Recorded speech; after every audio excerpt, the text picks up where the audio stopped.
Quick little pre-video announcement. This is our video project that we made for our chemistry final. If you want to see stuff that's more usual content, check out our YouTube channel. Including our next big project, which comes out in August. We're super excited for it, but in the meantime, hope you enjoy this. Breaking news! Chemistry is the study of matter and change. Matter and change. Matter is stuff, and stuff has qualities and properties that make it what it is. Science, it's used to solve problems, but it always creates more problems. That's a lot of problems! For example, a couple 2-3 decades ago, science invented the fridge. It solved the problem. It made things cold. No more curdled milk. Sorry, Mr. Reedy. In years, though, it caused more problems. That's what we said would happen. Which was leaking its coolant, which was ammonia. Ammonia is deadly, and it made a lot of people dead. So chemistry stepped in. They made a new coolant that didn't make people dead. Chlorofluorocarbons. But that created a new problem. That's what we said would happen. They were hurting the ozone layer, which is made of ozone, which is made of O3, which allows it to heal itself. Which is awesome. But not awesome enough to beat the chlorofluorocarbons, because they're hurting the atmosphere, which is just like ammonia was hurting the people. Would you rather be dead now or dead later? Probably later, but moving on. The scientific method. It's the method that scientists use to solve problems. Step number 1, identify a problem that's causing problems for people. Should be pretty easy to do, because there are infinite problems. That's what we said would happen. Step 2, gather info so you can better go about solving that problem. Step 3, form a hypothesis on how you could solve that problem. It's an if-then statement. Step 4, experiment within your hypothesis to test the results. You need a controlled environment or else it won't work. Step 5, now we need data. Not your phone data, stupid. But the info you gather with your eyes and your ears and your mouth. Theoretically. Step 6, you gotta write a conclusion, because if you aren't sharing your results, you're keeping secret. What are you hiding from us? Are you going commando right now? Until next time, out! Dimensional analysis, using ratios to go from one unit to another. Or ratios reversible. Driving fast in my convertible. Go from miles an hour to kilometers a second is convertible.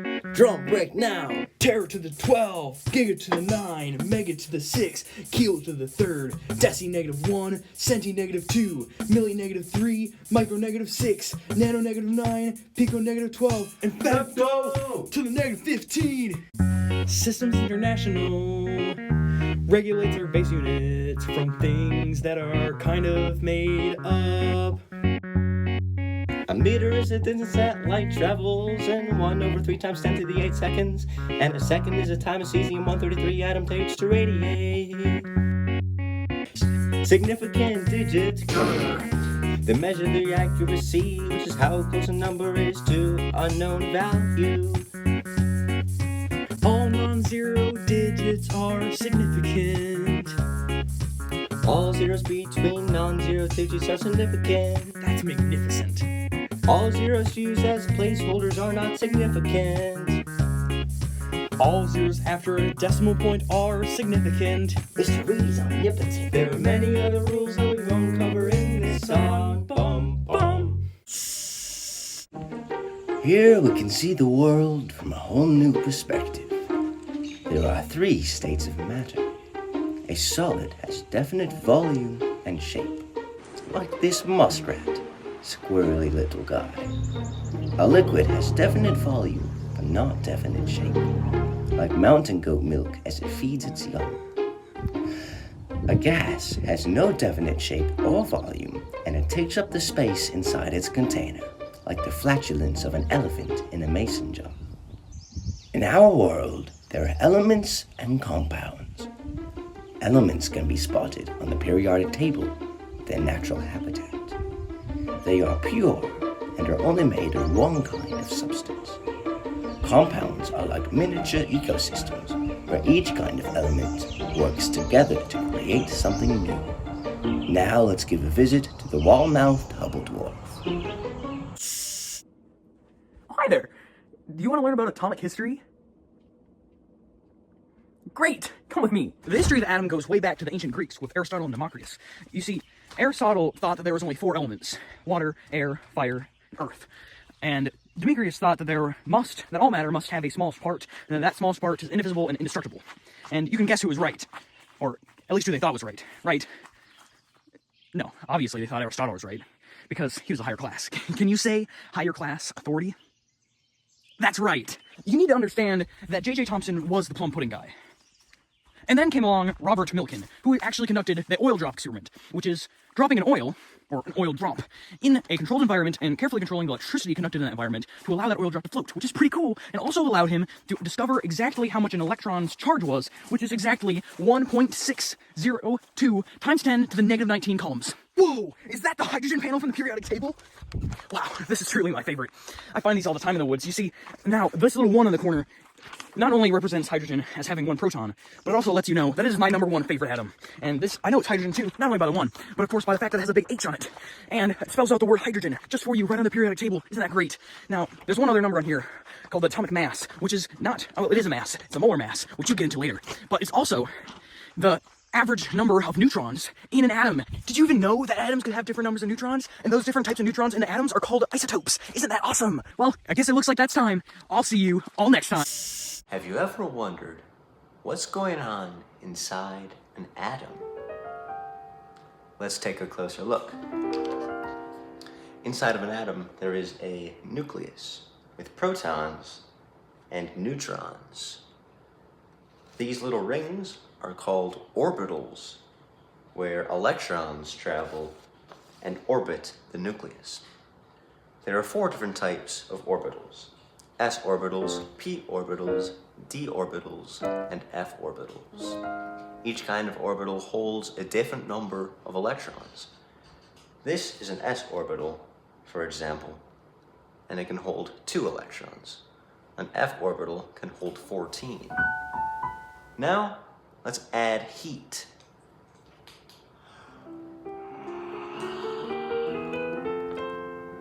It looks like the atom is getting excited and releasing a bit of light. Each kind of atom emits a different kind of light, like its own unique fingerprint. But how does this work? When an electron gets excited, it can hop from a lower energy level to a higher one. When it comes back down to its original energy level, it emits a photon, which is a little bundle of energy. These photons emit light. That light is actually energy that can be called a quantum. We have an equation for this. To find the frequency of a wave, simply take the amount of energy and divide it by the Planck constant, which is 6.63 times 10 to the negative 34 joules per second. We can use that frequency that we found to find the wavelength by taking the speed of light, 3.00 times 10 to the 8 meters per second, and dividing it by that frequency. And that is all for today. Thank you for joining me. How do we defuse a bomb? I wish I paid more attention in bomb defusing class. All I ever remember is chemistry class. I know that there are 7 energy levels for electrons. 2, 8, 8, 18, and so on. 2, 8, 18. The code didn't work. An oxidizing state is the charge of the atom that makes it an ion, and a monatomic ion is a single element, and a polyatomic ion is 2+ elements. Don't look up the charges on the first 2 columns of the periodic table. Those are always the same. But always look up the rest, because some elements have multiple charges. Ions can bond to each other, and they're binary. The first listed ion is a positive ion, and the second is a negative ion. Yeah. If a positive ion has multiple charges, you need to use Roman numerals. An ionic bond is between a metal and a non-metal. High melting point, high hardness, and it doesn't conduct electricity. What? But they do conduct when they're aqueous, in water. And electrolytes are good for hydration, and that makes energy flow faster. Okay, so you're saying that there are electrolytes in here that are making the electricity move faster, and if we can just turn that off, it'll buy us more time. I don't really know. The crystal lattice energy is the energy it takes to break these bonds, and delocalized electrons scatter when hit. It's a sea of electrons. So we need to hit it with a baseball bat to delocalize the electrons and defuse the bomb. Ductility and malleability is caused by delocalized electrons, and an oxyion is when an ion has oxygen in it, like SO4 and sulfate. What does this have to do with defusing a bomb? I don't know, I just thought we were having a cool conversation about stuff. Why do we be having a conversation? There's a bomb right in front of us. What do you think this is? This is a bomb? I thought this was just like a cool TV remote or something! We're not even in my house. I don't know!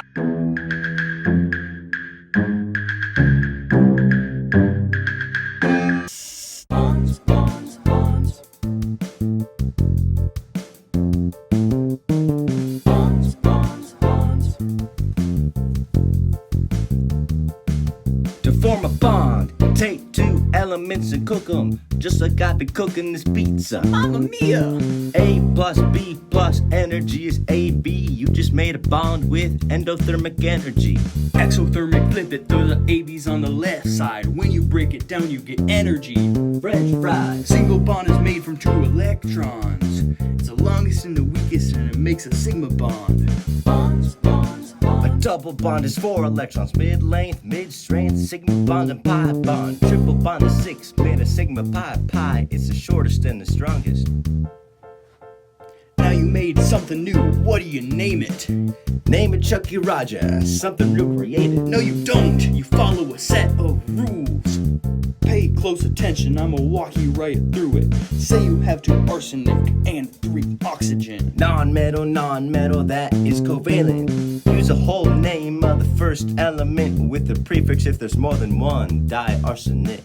What do you do with the second element? Keep the root of the word, put "ide" at the end. Throw a prefix on it, that's the end of the ride. Put it all together, it's diarsenic trioxide. Now say we had hydrogen doing a little bonding with another element. That would make an acid. Naming one of those is easy. It's easy. Since it has hydrogen, started out with hydro. Dropping these last letters like it's hot. Hot potato. At the end of this element, you wanna write ick. Finish it with acid, and that's pretty much it. Man, that was easy. I feel super good right now. I think we should go get some food. I'm hungry.